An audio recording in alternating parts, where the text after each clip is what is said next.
भाई गदर 2 का title change हुआ क्या? नहीं, क्यों? फिर ये गदर एक पॉलिटिकल कथा क्या है?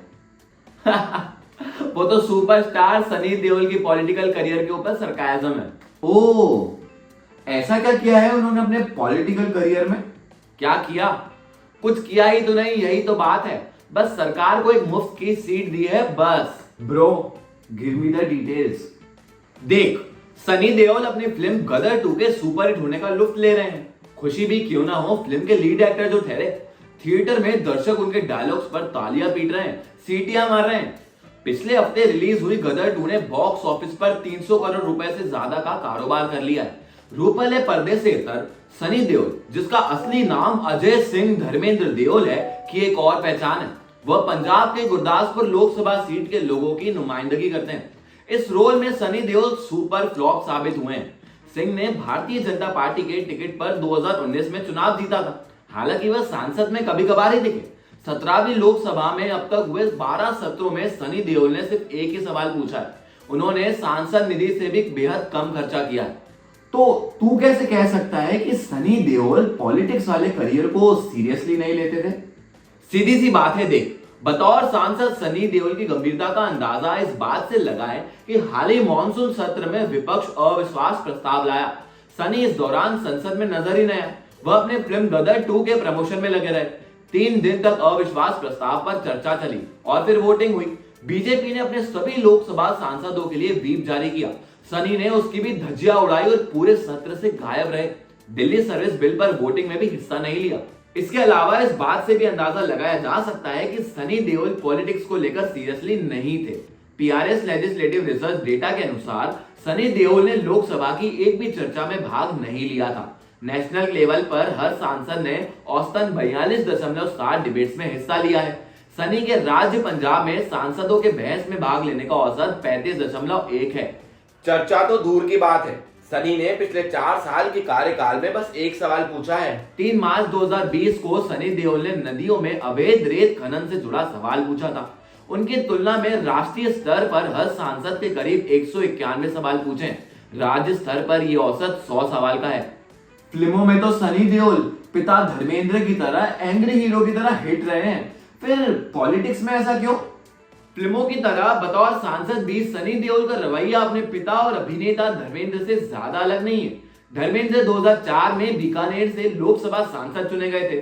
वह भी अपने संसदीय क्षेत्र नहीं जाते थे, न ही संसद में दिखाई देते थे। अच्छा, तब तो उनके क्षेत्र की पब्लिक काफी नाराज होगी। नाराज? बहुत अधिक नाराज। इतने कि अभिनेता सनी देओल की 11 अगस्त को रिलीज हुई फिल्म गदर 2 को, जो पूरे देश में सुपर डुपर हिट रही, लेकिन उनके क्षेत्र के लोगों ने गदर 2 का विरोध उनके ही संसदीय क्षेत्र गुरदासपुर में किया। स्थानीय लोगों और कांग्रेस नेताओं ने फिल्म के बॉयकॉट की अपील की है। मंगलवार को उन्होंने पोस्टर लेकर इसका विरोध भी किया है। साथ ही सोशल मीडिया पर भी अभियान शुरू कर दिया गया था।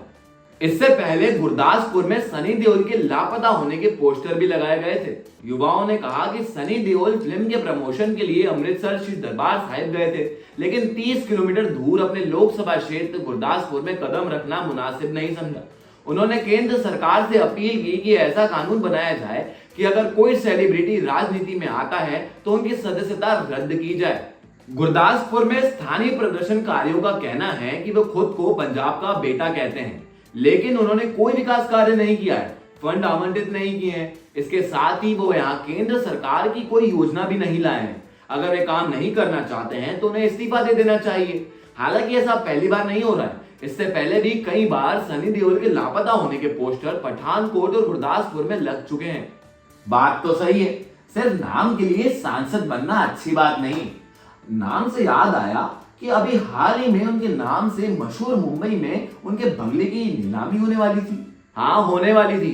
बैंक ने नीलामी की डेट भी डाली थी, लेकिन 24 घंटे के अंदर नीलामी की खबर को हटा दिया गया, जिस पर कांग्रेस नेता जयराम रमेश ने ट्वीट कर तंज कसा। उन्होंने ट्वीट करते हुए कहा कि कल दोपहर को देश को पता चला कि बैंक ऑफ बड़ौदा ने बीजेपी सांसद सनी देओल के जुहू स्थित आवास को ई नीलामी के लिए रखा है, क्योंकि उन्होंने बैंक का 56 करोड़ रुपए नहीं चुकाया है। आज सुबह 24 घंटे से भी कम समय में देश को पता चला कि बैंक ऑफ बड़ौदा ने तकनीकी कारणों से नीलामी नोटिस वापस ले लिया है। आश्चर्य यह है कि इन तकनीकी कारणों का कारण कौन है? शनिवार 19 अगस्त को बैंक ऑफ बड़ौदा की ओर से सनी देओल के विला की नीलामी का नोटिस निकाला गया था। दावा किया गया है कि सनी ने बैंक से एक बड़े अमाउंट का लोन लिया था। इस लोन को लेने के लिए उन्होंने मुंबई के जुहू स्थित सनी विला को गिरवी रखा था, जिसके बदले करीब 56 करोड़ रुपए चुकाने थे। लोन और इसके ब्याज को वसूलने के लिए बैंक ने प्रॉपर्टी को नीलाम करने का फैसला करते हुए एक विज्ञापन दिया। आदमी के पास पॉलिटिकल कनेक्शन हो तो वो क्या कुछ नहीं कर सकता। हाँ सही है। अब तू भी जाकर अपने कनेक्शंस को बता कि इंडिया लीडर को सब्सक्राइब करे और वीडियो को शेयर भी करे और लाइक भी करे।